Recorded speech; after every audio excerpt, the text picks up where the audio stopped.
You ever had someone laugh in your face while they ruined your life? My boss did. He cut my salary by 40%, then smirked and said, "Be grateful you still have a job." That was the moment I stopped being an employee and started being a threat. My name is Michael Donovan, and I'm 38 years old. For the past 12 years, I've been working as a senior financial analyst at Morrison & Associates, one of Chicago's most prestigious investment firms. The glass towers of downtown Chicago had become my second home, and the numbers that danced across my screens were more familiar to me than my own reflection. I wasn't just another suit in the crowd. Last year, when the markets took a nosedive and half the city's financial firms were hemorrhaging money, I was the one who identified the patterns, the one who saw the opportunities hidden in the chaos. My analysis saved Morrison & Associates from what could have been a catastrophic loss. We're talking about nearly $200 million that would have vanished into the ether if I hadn't caught the warning signs in time. The partners knew it. My colleagues knew it. Hell, even the cleaning staff knew it because they'd seen me working through the night, surrounded by empty coffee cups and crumpled papers, trying to find the solution that would save everyone's jobs. I'd built a reputation not just as someone who could read the markets, but as someone who could see 3 moves ahead when everyone else was still figuring out their first. That reputation had earned me respect. When I walked into a meeting, people listened. When I made a recommendation, it carried weight. I had cultivated relationships with some of the firm's most important clients, people who trusted me with their fortunes because I'd proven time and again that I could deliver results. Marcus Wellington, who'd made his fortune in real estate, would specifically request to work with me on his portfolio. Sarah Chen, whose tech startup had gone public and made her hundreds of millions, considered me her primary advisor. And there was David Rothschild, old money from New York, who'd been with the firm for decades and had never lost faith in my ability to grow his already substantial wealth. These weren't just clients to me.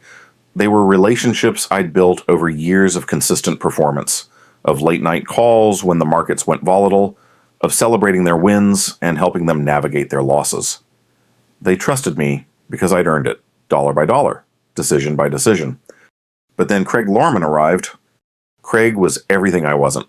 Smooth where I was rough around the edges, political where I was direct, concerned with appearances where I focused on results. He'd come from a firm in New York, one of those places where the coffee costs more than most people's lunch and everyone wears suits that cost more than my car. The partners had hired him as the new chief operating officer, bringing him in to modernize operations and increase efficiency. I should have seen the writing on the wall from day one. Craig had that look in his eyes, the one that said he was already calculating how to rearrange the chess pieces to his advantage. He was tall, probably 6'3", with silver hair that was always perfectly styled and a smile that never quite reached his eyes. He spoke in corporate buzzwords and management speak, the kind of language that sounds impressive but means absolutely nothing. During his first week, he scheduled individual meetings with all the senior staff. When my turn came, I walked into his office, the same office where I'd received my last 3 promotions, and found him sitting behind the massive mahogany desk like he owned the place, which I suppose, in a way, he did now. "Michael," he said, gesturing to the chair across from his desk. "I've been looking forward to this conversation." I sat down, wondering what this was about.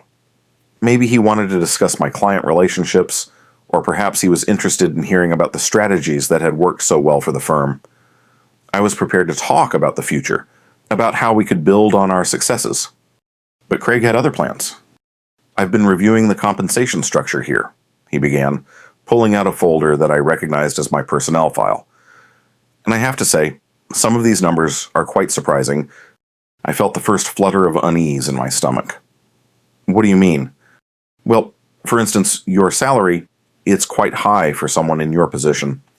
He opened the file and pretended to study it, though I could tell he already knew exactly what he was going to say. "In fact, it's about 40% higher than the industry standard for someone with your experience and responsibilities." I stared at him, trying to process what I was hearing. "Craig, I think there might be some confusion. My salary reflects my performance and the value I bring to the firm. Last year alone, He held up a hand to stop me. "I'm aware of your contributions, Michael, But we're entering a new era here at Morrison & Associates. We need to be more competitive, more efficient. That means making some difficult decisions. The pieces were falling into place, and I didn't like the picture they were forming. What kind of decisions? We're implementing a new compensation structure across the board, more performance-based, less guaranteed salary. It's the way the industry's moving. He closed the file and looked at me with that empty smile. Effective immediately. We're reducing your base salary by 40%. You'll have the opportunity to earn it back through performance bonuses. Of course. I felt like I'd been punched in the stomach. 40%. That wasn't just a pay cut, that was a demolition of my financial life. My mortgage, my car payments, my daughter's college fund that I'd been building for years. Everything was calculated based on my current income, and they were just taking it away. You can't be serious, I said, my voice barely above a whisper. I'm completely serious. Michael, this is the new reality. You can either adapt to it, or... He shrugged, leaving the threat unspoken but crystal clear. I tried to gather my thoughts to find some way to fight back. Your contract has a clause that allows for compensation adjustments based on company restructuring. I had our legal team review it very carefully. He leaned back in his chair, clearly enjoying this moment. Look, Michael, I know this is difficult. Change always is. But you're a smart guy. You'll figure out how to make it work. I saved this company, I said, my voice getting stronger as my anger began to override my shock. Last year, when everyone was panicking about the market crash, I was the one who identified the opportunity. I saved Morrison & Associates $200 million. That's not just my job. That's exceptional performance that deserves exceptional compensation. For the first time since I'd entered the office, Craig's smile looked genuine. But it wasn't the kind of smile that made you feel good. It was the kind of smile a cat gives a mouse just before it strikes. Michael, he said, and I could hear the condescension dripping from his voice. I think you're overestimating your importance here. You did good work, sure, but you were just doing your job. Anyone with your background could have done the same thing. I felt my hands clench into fists under the desk. That's not true, and you know it. Is it? He leaned forward, his eyes glittering with something that might have been amusement. Because I've been looking at the numbers, and I think we can achieve the same results with a more cost-effective approach. Maybe it's time you learned that you're not as irreplaceable as you think you are. The silence stretched between us like a taut wire.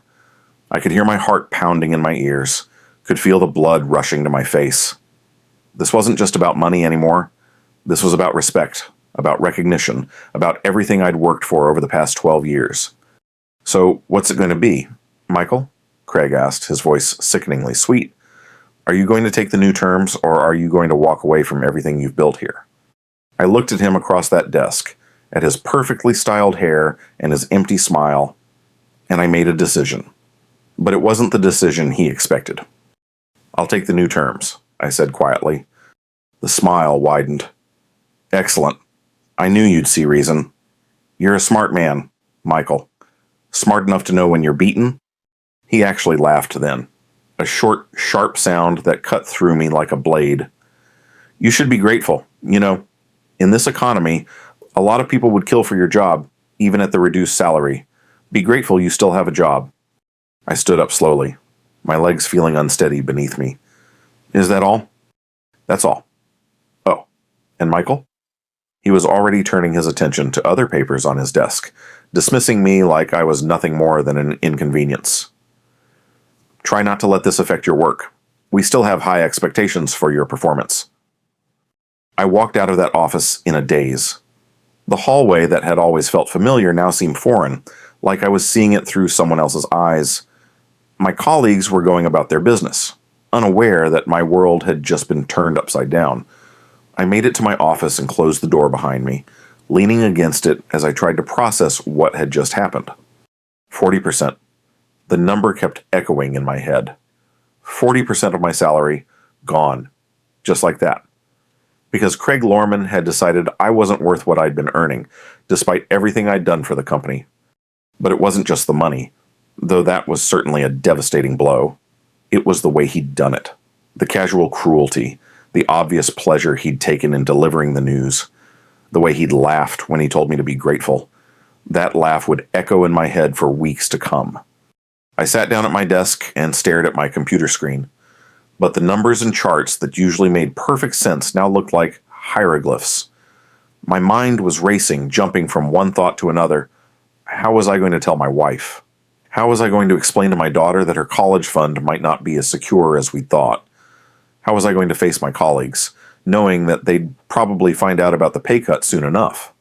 But underneath all of those practical concerns, something else was growing, something darker and more dangerous than worry about my financial situation. It was anger, pure and simple, not just at Craig, though he was certainly the immediate target, but at the entire situation, at the unfairness of it all, at the way good work and loyalty had been rewarded with humiliation and betrayal. I tried to focus on my work for the rest of the day, but it was impossible. Every time I looked at a client portfolio, every time I analyzed a market trend, I thought about how my expertise was apparently worth 40% less than it had been that morning. How Craig had casually dismissed years of successful performance as if it meant nothing. That evening, I drove home in silence, my mind churning with thoughts I didn't want to acknowledge. When I pulled into my driveway, I sat in the car for a few minutes, staring at my house. It was a nice house, nothing extravagant, but comfortable. A place where my wife and I had planned to raise our daughter, where we'd imagined growing old together. Now, with my reduced salary, I wasn't sure how long we'd be able to afford it. Sarah was in the kitchen when I walked in, and she took one look at my face and knew something was wrong. She'd been married to me for 15 years, and she could read my moods better than anyone. "What happened?" she asked, setting down the wooden spoon she'd been using to stir something on the stove.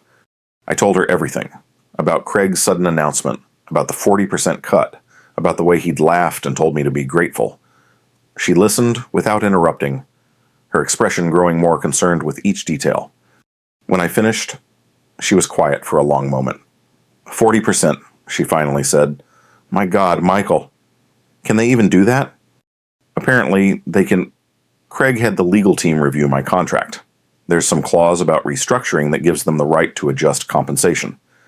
I slumped into one of the kitchen chairs, suddenly feeling exhausted. I should have read it more carefully when I signed it. Sarah sat down across from me, reaching out to take my hand. "This isn't your fault. You've been nothing but loyal to that company. You saved them millions of dollars. How can they just throw that away?" "Because Craig Lorman thinks I'm replaceable," I said bitterly. "He thinks anyone could have done what I did." "That's ridiculous, and he knows it. This is about something else. Maybe he wants to bring in his own people, or maybe he just gets off on the power trip. Either way, it's not about your performance." I squeezed her hand, grateful for her support, but still feeling the weight of the situation pressing down on me. "I don't know what we're going to do.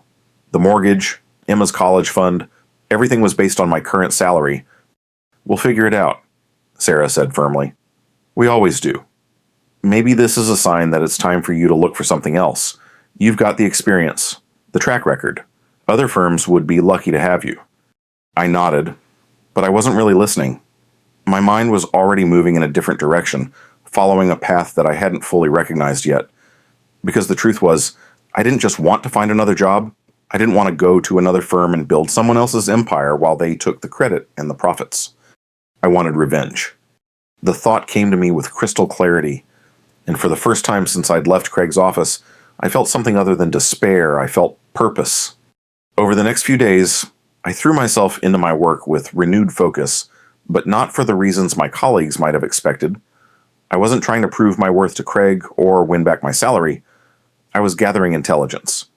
I started paying attention to things I'd never bothered with before. Craig's meetings, his phone calls, his expense reports. I noticed who he was talking to, who he was favoring, who he was pushing aside. I watched as he slowly began to reshape the company in his image, bringing in consultants and new hires who owed their positions to him rather than their performance. But more importantly, I began to think about my relationships with the clients. Marcus, Sarah, and David had all been with me for years. They trusted me, not Morrison and Associates. They trusted my judgment, my expertise, my ability to grow their wealth. What would happen if I wasn't there anymore? Would they stay with the firm, or would they follow me wherever I went? It was a dangerous thought, but I couldn't shake it. These weren't just professional relationships, they were personal ones. I'd been to Marcus's daughter's wedding. I'd helped Sarah navigate the complexities of her IPO.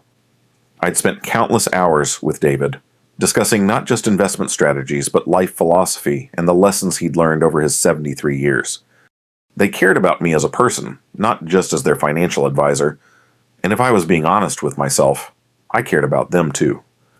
The idea of abandoning them to Craig's tender mercies felt almost as wrong as accepting the pay cut.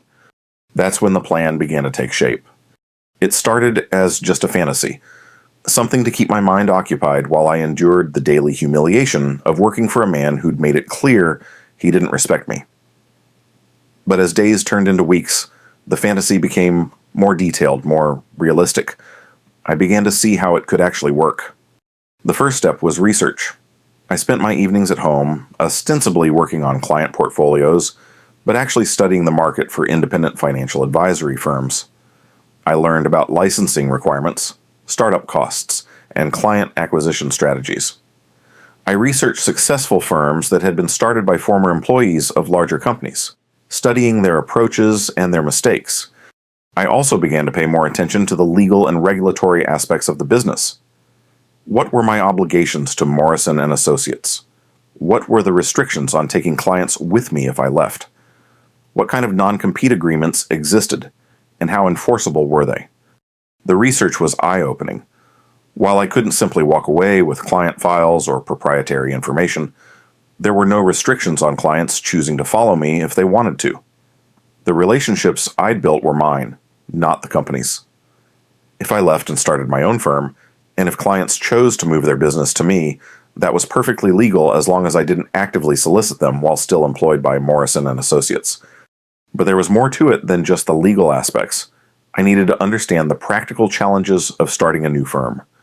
I'd need capital, office space, technology, staff. I'd need to build an infrastructure capable of serving high net worth clients with complex needs. It wasn't something I could do overnight. Or could I? The more I thought about it, the more I realized that my three biggest clients, Marcus, Sarah, and David, were more than just investors. They were entrepreneurs themselves. Marcus had built his real estate empire from nothing. Sarah had turned a garage startup into a multi-billion-dollar corporation. David had spent decades building and selling businesses.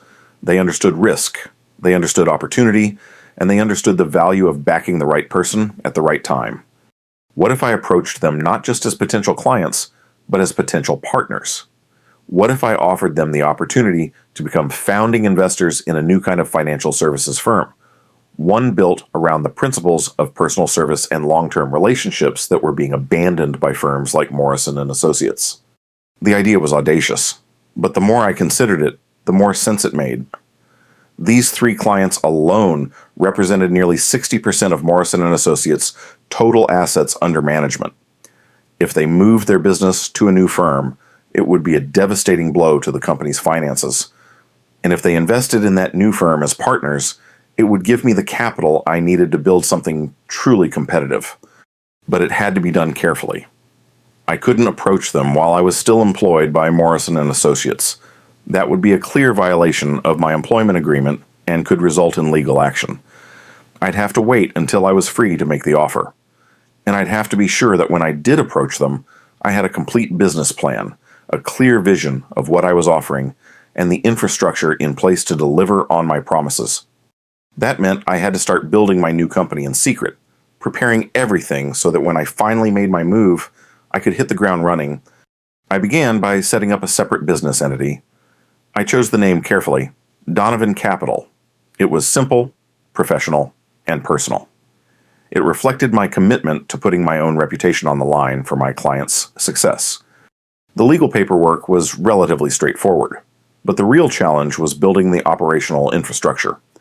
I needed technology systems that could handle complex portfolio management, trading platforms that could execute sophisticated strategies, and compliance systems that would meet all regulatory requirements. I couldn't do it alone. So I began to quietly reach out to professionals I'd worked with over the years, IT specialists, compliance officers, operations managers, people who understood the business and who might be interested in joining a new venture. I was careful to frame these conversations as hypothetical discussions about the industry in general, not as specific job offers. I couldn't risk word getting back to Craig before I was ready to make my move. But I was building a network of potential partners and employees, people who could help me launch Donovan Capital when the time was right. All of this took time, months of careful planning and preparation. During the day, I continued to work at Morrison & Associates, managing my clients' portfolios and enduring Craig's increasingly obvious efforts to marginalize me. He'd started excluding me from strategic planning meetings, reassigning some of my responsibilities to other analysts, and generally making it clear that I was no longer part of the firm's inner circle. If his goal was to make me quit, he was certainly making progress, but he didn't understand that every slight, every insult, every casual dismissal was just fuel for the fire that was burning inside me. I wasn't just planning to leave, I was planning to take him down. The breakthrough came when I discovered Craig's expense reports. I'd been looking for information about the firm's financial health, trying to understand how much damage the loss of my 3 major clients would really cause. While researching the company's recent financial statements, I stumbled across something that made my blood run cold: Craig's expense account. The numbers were staggering. In just 6 months, he'd spent more on entertainment and travel than most people earned in a year. Expensive dinners at 5-star restaurants, weekend trips to Las Vegas and Miami, hotel suites that cost more per night than my mortgage payment. All of it charged to the company, all of it justified as business development or client relations. But when I cross-referenced the expense reports with the client database, I found something interesting. Many of the expenses that were supposedly for client entertainment couldn't be tied to any specific clients. The expensive dinners were with people who didn't appear in our system. The travel was to cities where we had no significant client presence. I dug deeper, using my access to the firm's financial systems to trace the expenses back to their sources. What I found was a pattern of personal spending disguised as business expenses. Craig was living a lifestyle that his salary alone couldn't support, and he was funding it with company money. But it went beyond just personal expenses. I found evidence of nepotism, contracts awarded to companies owned by Craig's relatives, consulting fees paid to his brother-in-law's firm for services that were never actually provided, inflated invoices from vendors who had personal relationships with Craig. It was a web of corruption that would have made a mob accountant proud. And all of it was documented in the company's own financial records, hidden in plain sight because no one had bothered to look. I spent weeks carefully documenting everything I found, building a comprehensive file that traced the money from its sources to its ultimate destinations. I made copies of receipts, printed out email exchanges, and created a timeline that showed how Craig's spending had escalated since he'd joined the firm. By the time I was finished, I had enough evidence to bury him, but I didn't plan to turn it over to the authorities right away. This was ammunition for a war that was still to come. 3 months after that humiliating meeting in Craig's office, I was finally ready to make my move. I'd spent the weekend putting the finishing touches on my business plan for Donovan Capital. The financial projections were solid, the operational structure was sound, and I had commitments from key staff members who were ready to join me when I launched. Most importantly, I had a clear vision of what I wanted to build: a financial advisory firm that prioritized long-term relationships over short-term profits, that treated clients as partners rather than transactions, and that rewarded performance with genuine respect rather than empty promises. Monday morning, I arrived at the office early, before most of my colleagues had even left for work. I had 3 envelopes in my briefcase, one containing my formal resignation, one containing a detailed summary of Craig's financial irregularities, and one containing a copy of all the evidence I'd gathered over the past 3 months. I went to my office and began the process of preparing for my departure. I couldn't take any proprietary information with me, but I could take my personal items, my Rolodex of industry contacts, and my memories of 12 years of hard work and dedication. I packed everything into a single cardboard box, which seemed somehow appropriate. 12 years of my life reduced to a few personal items and a college diploma. At exactly 9 o'clock, I walked to Craig's office and knocked on the door. "Come in," he called. and I entered to find him reviewing what looked like budget reports. He glanced up at me with the same dismissive expression he'd worn for the past 3 months.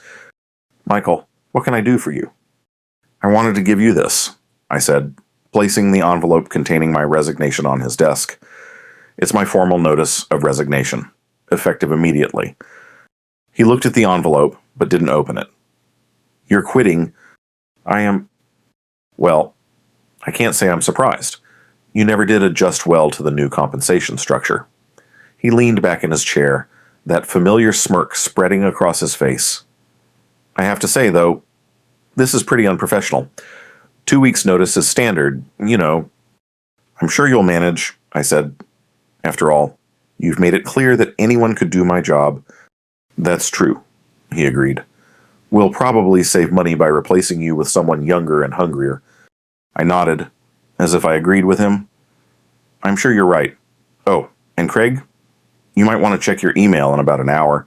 I think you'll find some interesting messages waiting for you." He frowned, clearly not understanding what I meant. "What are you talking about?"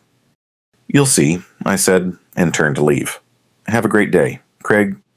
I walked out of his office and straight to the elevator, carrying my single box of personal items.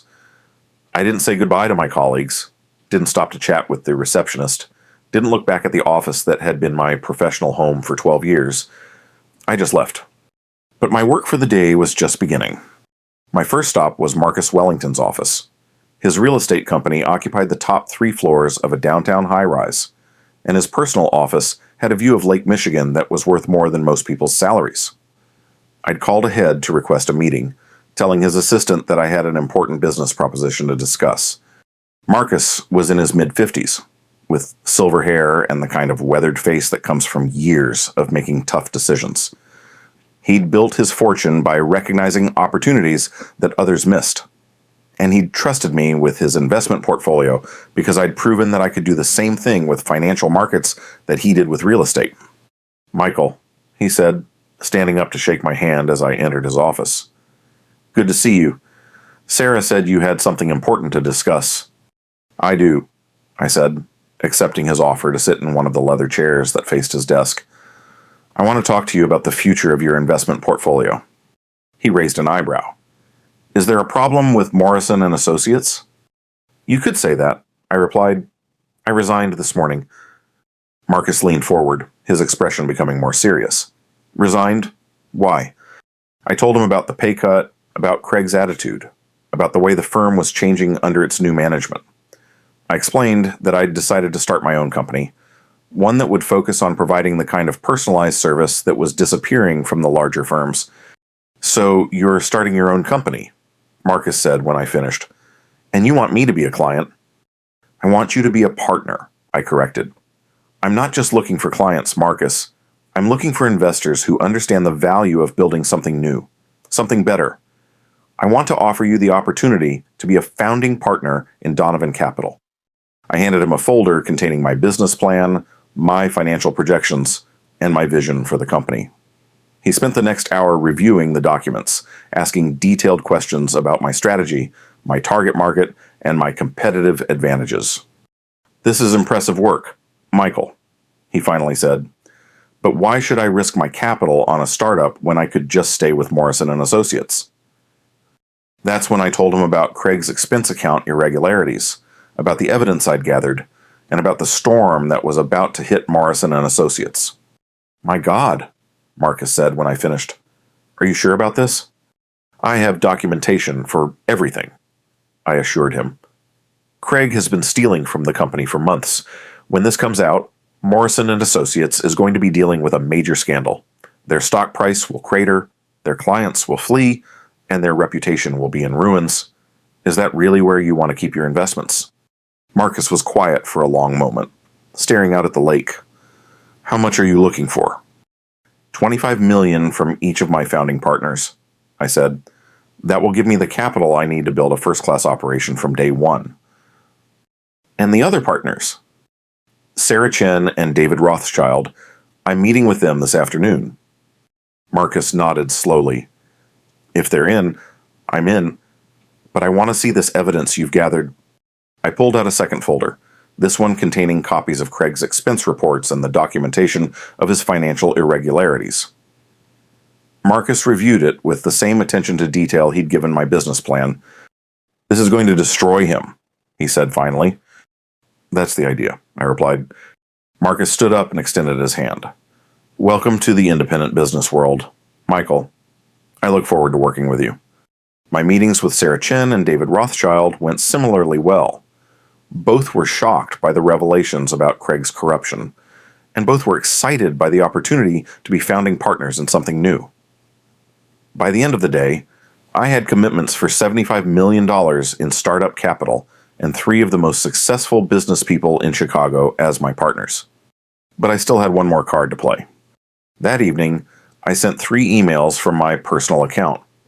The first went to the board of directors at Morrison & Associates, detailing Craig's financial irregularities and including all the evidence I'd gathered.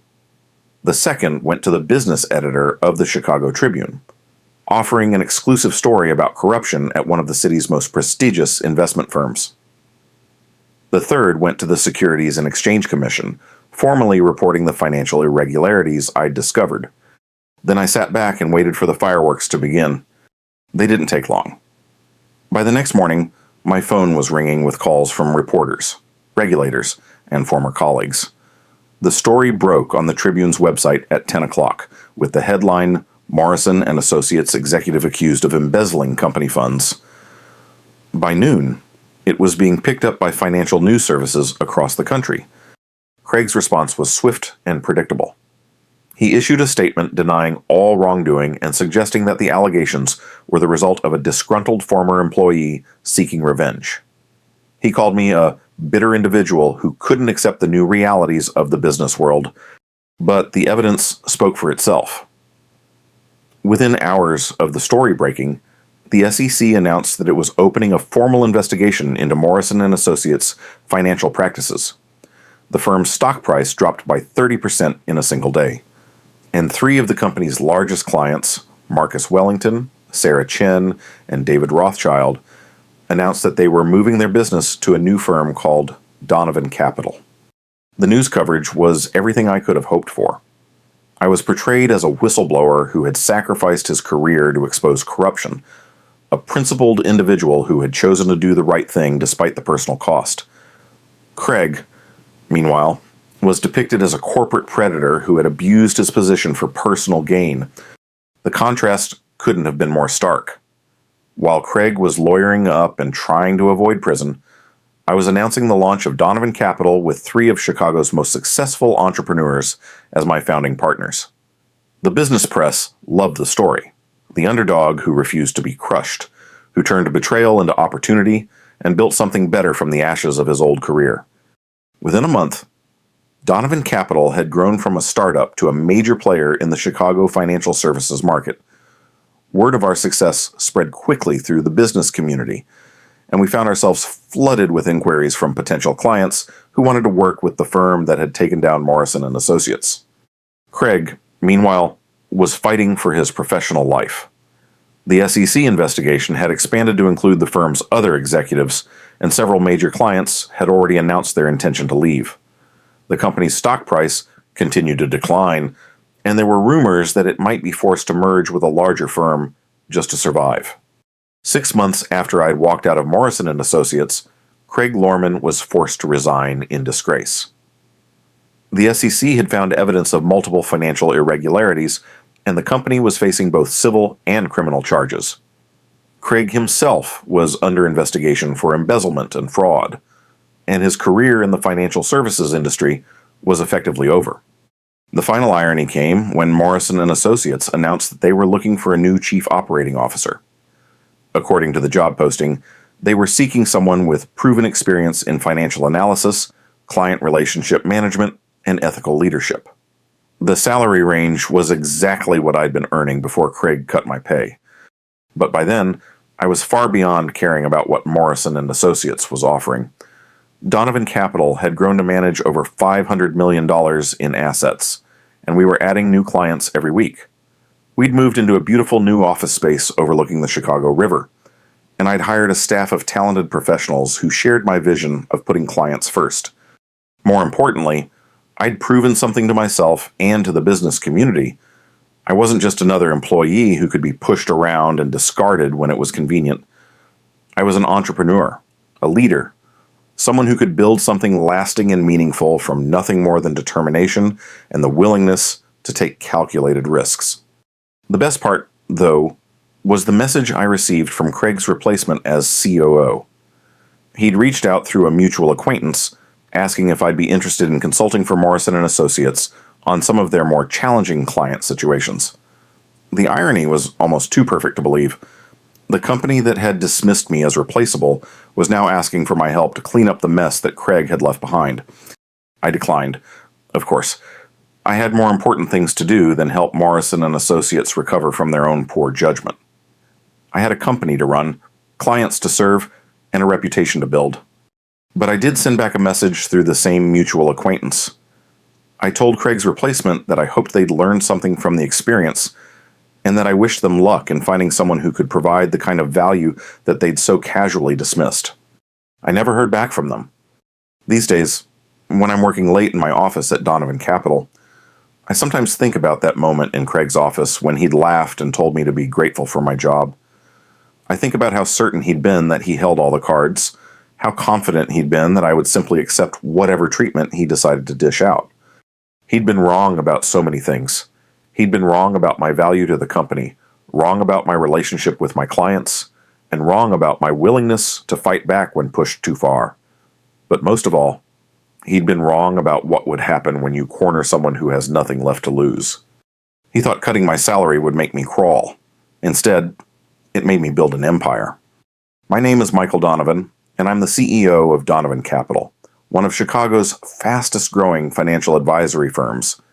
We manage over $1 billion in assets for some of the most successful people in the city, and we're adding new clients every month. We've been featured in the Wall Street Journal, Forbes, and Crain's Chicago Business as an example of how to build a successful financial services company based on integrity, performance, and genuine client relationships. I've been invited to speak at conferences, asked to serve on industry panels, and consulted by other entrepreneurs who want to know how to turn setbacks into comebacks. The story has become something of a legend in Chicago's financial district. People call it the ultimate revenge tale, the perfect example of how one man's arrogance can create his own worst enemy. Business schools use it as a case study in crisis management and entrepreneurship. Young professionals ask me how I had the courage to walk away from a secure job and bet everything on myself. The answer is simple. Sometimes you don't have a choice. Sometimes someone pushes you so far that the only options are to fight back or to surrender everything you believe about yourself. Craig Lorman thought he was just cutting costs and asserting his authority. What he actually did was create a competitor who understood his weaknesses better than he understood them himself. But the real satisfaction doesn't come from Craig's downfall, though I'd be lying if I said I didn't enjoy watching him get his comeuppance. The real satisfaction comes from what I've built in the years since I walked out of Morrison & Associates. Donovan Capital isn't just another financial services firm. It's become the kind of company I always wished I could work for. A place where talent is recognized and rewarded, where clients are treated as partners rather than profit centers, where success is measured not just in dollars but in the relationships we build and the trust we earn. We've grown beyond what I ever imagined when I was sitting in my kitchen that first night, trying to figure out how to tell my wife that we'd just lost 40% of our income. We now have offices in 3 cities, manage investments for some of the most successful people and companies in the Midwest, and employ over 50 people who share my vision of what a financial services company can be. Marcus Wellington is still one of my closest partners, and his real estate empire has grown significantly under our management. Sarah Chen has become not just a client, but a friend. And we've collaborated on several technology investments that have generated exceptional returns. David Rothschild passed away 2 years ago, but not before telling his family that working with me had been one of the best decisions he'd ever made. His children continue to trust Donovan Capital with the family's investments. We've also attracted clients who came to us specifically because of our reputation for integrity and performance. CEOs who were tired of being treated like account numbers at larger firms. Entrepreneurs who wanted advisors who understood the challenges of building something from nothing. families who valued the personal attention that we provide to every relationship. The growth has been steady and sustainable, built on referrals and reputation rather than flashy marketing campaigns. We've never had to compromise our principles to win new business, and we've never had to apologize for putting our clients' interests ahead of our own profits. Of course, success brings its own challenges. As we've grown, I've had to learn how to delegate responsibilities, how to maintain our culture as we add new team members, and how to balance the demands of running a larger organization with the hands-on client service that built our reputation. There have been moments when I've wondered if we should have stayed smaller, if growth might dilute the personal touch that makes us special. But then I remember why I started Donovan Capital in the first place. Not just to prove that I could succeed on my own, but to create something better than what existed before. Every time we help a client achieve a financial goal they thought was impossible. Every time we provide guidance that helps someone make a life-changing decision. Every time we deliver returns that exceed expectations. I'm reminded of why this matters. We're not just managing money. We're helping people build the lives they want to live. The irony is that Craig Lorman actually did me a favor, though I'm sure that wasn't his intention.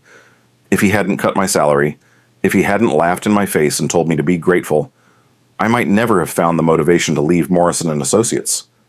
I might have stayed there for the rest of my career.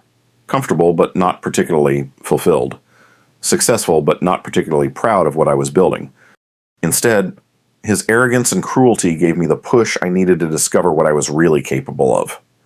He thought he was putting me in my place, but what he actually did was show me that my place was bigger than I'd ever imagined. I still run into former colleagues from Morrison & Associates occasionally.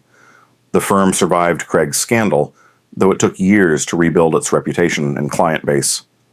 They've never recovered the market position they held when I was there, and several of their best people have left to join competitors or start their own firms.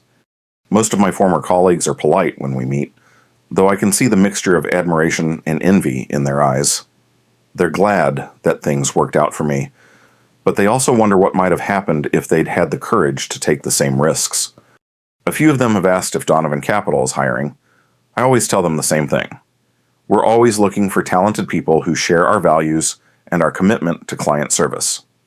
But I also make it clear that working here requires a different mindset than working for a large corporation. We expect everyone to take ownership of our success, to think like entrepreneurs rather than employees. Some of them make the transition successfully. Others find that they're more comfortable in the structured environment of a larger firm. There's no shame in either choice. But it's important to be honest about what kind of professional life you want to live. As for Craig Lorman, I haven't spoken to him since the day I resigned. I heard through the grapevine that he eventually found work at a smaller firm in another city, though at a significantly reduced level of responsibility and compensation. The SEC investigation resulted in fines but no criminal charges, so he was able to continue working in the industry, though his reputation never recovered. I sometimes wonder if he learned anything from the experience, if he ever understood how his own actions led to his downfall. Probably not. People like Craig rarely engage in that kind of self-reflection. It's easier to blame others, to convince yourself that you were the victim of circumstances beyond your control. But I don't spend much time thinking about Craig anymore. He was a catalyst for change in my life, but he's not part of my future. I'm too busy building something positive to waste energy on past grievances. The real lesson of this story isn't about revenge, though that's certainly how it started. The real lesson is about recognizing your own value and having the courage to bet on yourself when others don't believe in you. When Craig cut my salary and laughed, he was telling me that I wasn't worth what I thought I was worth. For a moment, I almost believed him. After all, he was the one in the position of authority. He was the one making the decisions. If he said I was overpaid and replaceable, maybe he was right. But deep down, I knew better. I knew what I had accomplished, what I was capable of, and what I could achieve if given the opportunity. The question was whether I had the courage to act on that knowledge, to risk everything I had built in order to prove what I was really worth. It wasn't an easy decision. Walking away from a secure job, even one where I was undervalued and mistreated, meant giving up the safety of a regular paycheck and the comfort of a familiar routine. It meant betting my family's financial security on my ability to build something new from scratch. But sometimes the biggest risk is not taking any risk at all. Sometimes the safe choice is actually the most dangerous one, because it means accepting limitations that aren't really there, settling for less than you're worth, and spending your life wondering what might have been. I chose to bet on myself, and it paid off beyond my wildest expectations. But even if it hadn't, even if Donovan Capital had failed and I'd been forced to find another job, I would still be proud of the choice I made. Because I would know that I'd tried, that I'd refused to accept someone else's assessment of my value, that I'd had the courage to pursue my vision of what was possible. That's the real victory here. Not the financial success, not the recognition, not even Craig's downfall. The real victory is the knowledge that when I was tested, when I was pushed to my breaking point, I didn't break, I bent, I adapted, and I came back stronger than before. Today, when I'm interviewing potential employees or meeting with prospective clients, I sometimes tell them this story, not because I want to relive old grievances, but because I want them to understand what Donovan Capital stands for. We're a company built by people who refuse to accept limitations imposed by others. We're a team of professionals who believe that excellence should be recognized and rewarded, that loyalty should be reciprocated, and that success should be shared with the people who make it possible. We're also a company that understands the value of taking calculated risks, of betting on ourselves and our abilities even when others doubt us. Every major client relationship we've built, every significant investment we've made, every expansion into new markets has required the same kind of courage that I needed when I walked out of Morrison & Associates. The difference is that now we're making those decisions from a position of strength rather than desperation. We're choosing our risks rather than having them forced upon us. We're building something positive rather than just trying to escape something negative. That's what real success looks like. Not just surviving when someone tries to tear you down, but thriving to the point where their opinion no longer matters, not just proving them wrong, but making their judgment irrelevant. As I write this, Donovan Capital is preparing to open our fourth office, this one in New York City. It's a market that Morrison & Associates always talked about entering but never had the courage to tackle. We're going in with a team of experienced professionals, a proven track record, and the backing of clients who believe in our approach. I can't help but smile at the symmetry. Craig Lorman came to Chicago from New York, thinking he could teach us how business was done in the big city.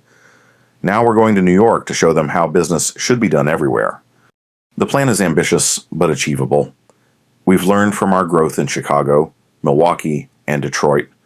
We understand the challenges of entering a new market, the importance of building local relationships, and the need to adapt our approach to different client expectations and regulatory environments. But we're not going to New York just to prove a point or to settle old scores. We're going because our clients have asked us to be there. Because we see opportunities to serve a market that's underserved by firms that prioritize size over service. And because we believe we can make a positive impact on the financial services industry in the nation's most important financial center. If we succeed, and I believe we will be the ultimate validation of everything we've built at Donovan Capital. It will prove that a company founded on principles of integrity, excellence, and genuine client service can compete and win in any market, against any competition. But even if we don't succeed in New York, even if the market proves too challenging or the competition too entrenched, we'll still have built something remarkable here in the Midwest. We'll still have created a company that our employees are proud to work for, that our clients trust with their most important financial decisions, and that our community respects as a positive force in the local economy. That's more than most people achieve in their careers. It's certainly more than I thought I'd achieve when I was sitting in Craig's office, listening to him tell me that I should be grateful for whatever scraps he was willing to throw my way. He was wrong about so many things, but perhaps the thing he was most wrong about was thinking that breaking me down would make me weaker. Instead, it made me stronger, more determined, and more focused on what I really wanted to achieve. I learned that sometimes the best thing that can happen to you is having someone tell you that you can't do something, that you're not good enough, that you should lower your expectations and accept less than you deserve. Because if you're strong enough to prove them wrong, if you have the courage to bet on yourself when no one else will, you can achieve things that you never thought possible. Craig Lorman thought he was cutting my salary to save money for his company.